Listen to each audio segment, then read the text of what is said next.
Money talks, but sometimes it whispers secrets we'd rather not hear. What if I told you that every dollar printed brings some closer to a mansion and others closer to the streets?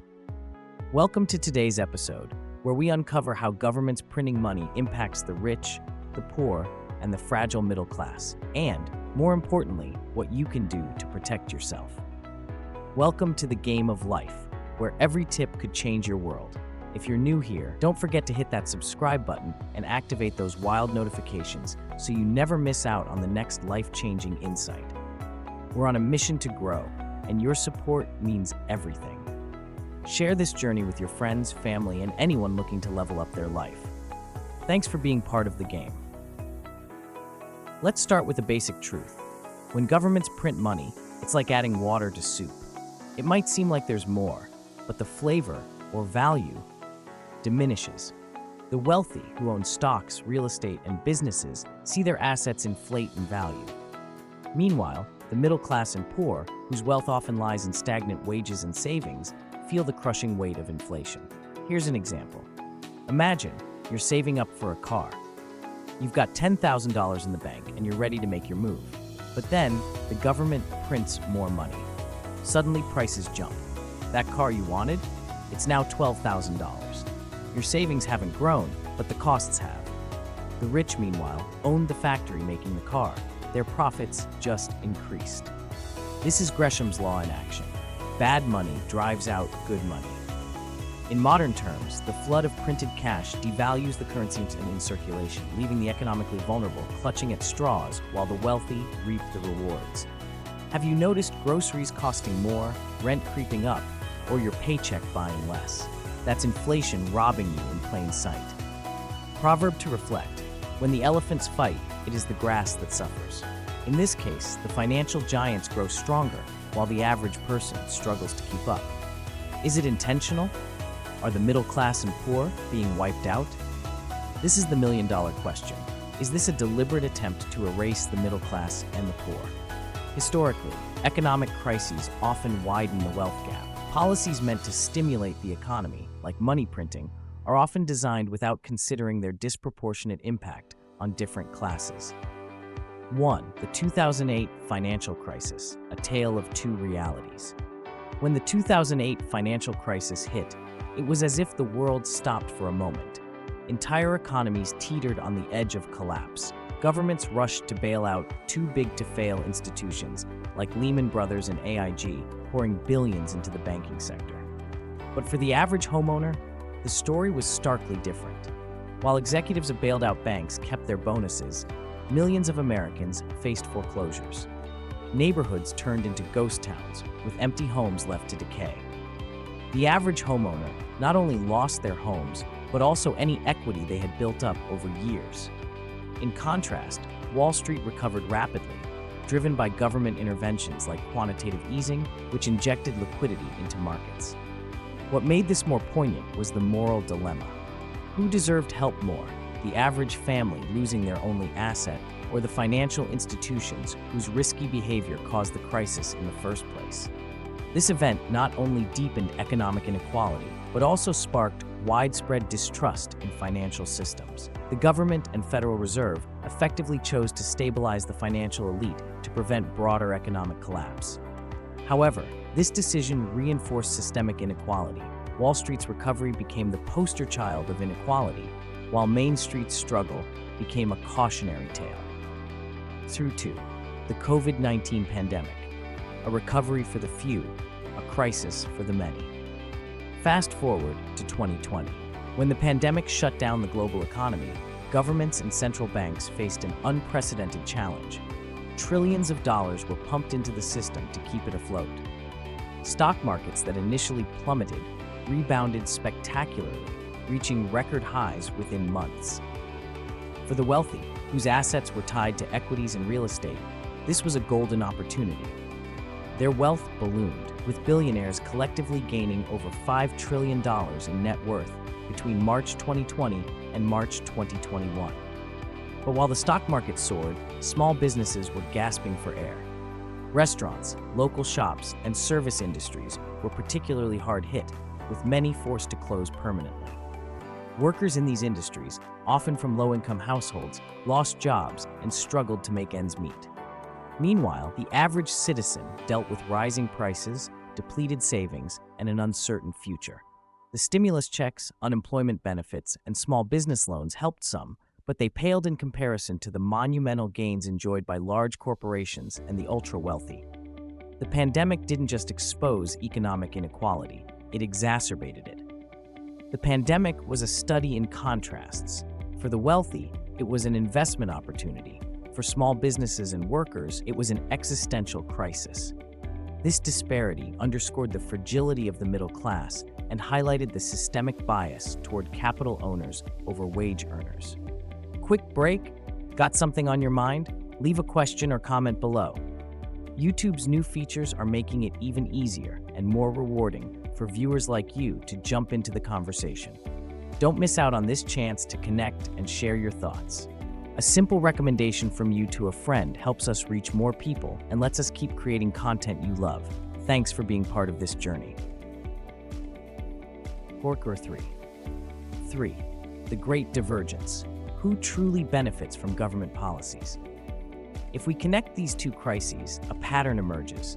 The wealthy and large corporations often thrive during economic upheavals, while the middle and lower classes bear the brunt. Why? Because the mechanisms governments use to fix crises often funnel resources to those already at the top. For example, in the 2008 crisis, quantitative easing made borrowing cheaper for corporations, enabling them to grow. But for the average consumer, stricter lending standards made accessing credit harder. During COVID-19, low interest rates and asset purchases drove up stock prices. For those who owned no stocks, the majority of Americans, this created no direct benefit. Modern parallels. This trend isn't new.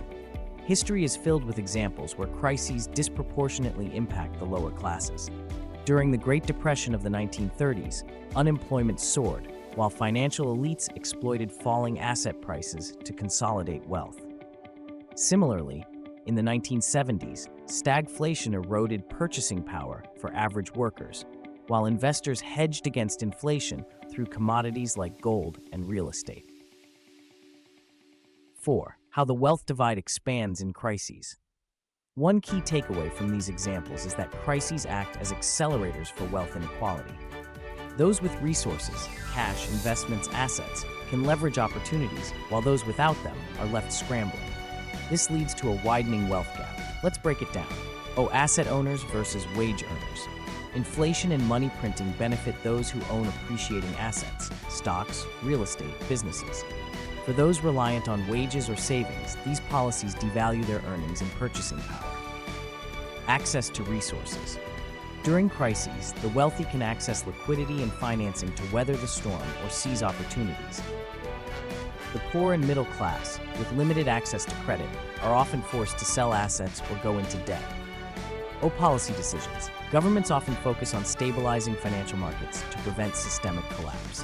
While this benefits everyone indirectly, the direct beneficiaries are those with significant exposure to financial assets. The old adage, the rich get richer and the poor get poorer, is particularly true during times of economic upheaval. Crises don't create inequality, they amplify it. 5. Hope for change. Lessons from past recoveries. It's not all bleak.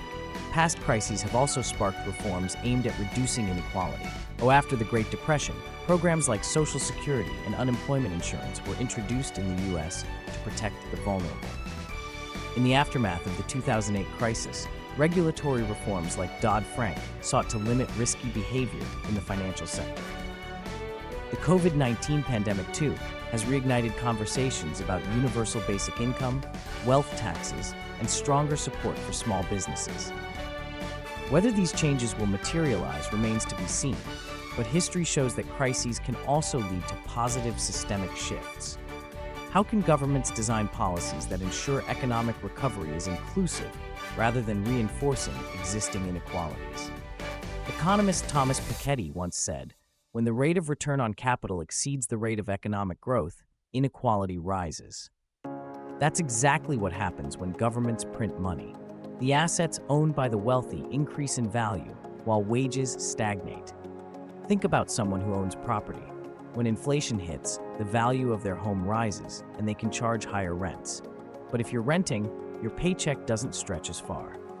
Is this economic system rigged to favor the asset owners? If so, how can those without assets ever get ahead? How to protect yourself. Here's the good news. While you can't control government policies, you can control your financial strategy. The key to surviving and even thriving in an inflationary environment is to play the same game the wealthy do. 1. Invest in assets, not cash. Cash loses value during inflation, but assets like stocks, real estate, and commodities like gold tend to appreciate. For example, gold prices surged by over 30% during the 2020 pandemic. 2. Learn financial literacy. Understand how the system works. Read about inflation, monetary policy, and investing. Knowledge is your strongest weapon. 3. Diversify your income streams. Relying solely on wages puts you at risk. Consider starting a side business, investing, or acquiring skills that allow for higher earning potential. 4. Minimize high-interest debt. Debt with high interest rates becomes a bigger burden when inflation rises. Pay it off or consolidate it into lower interest options. During the pandemic, savvy individuals invested their stimulus checks into stocks like Tesla or cryptocurrency. While risky, many saw significant gains.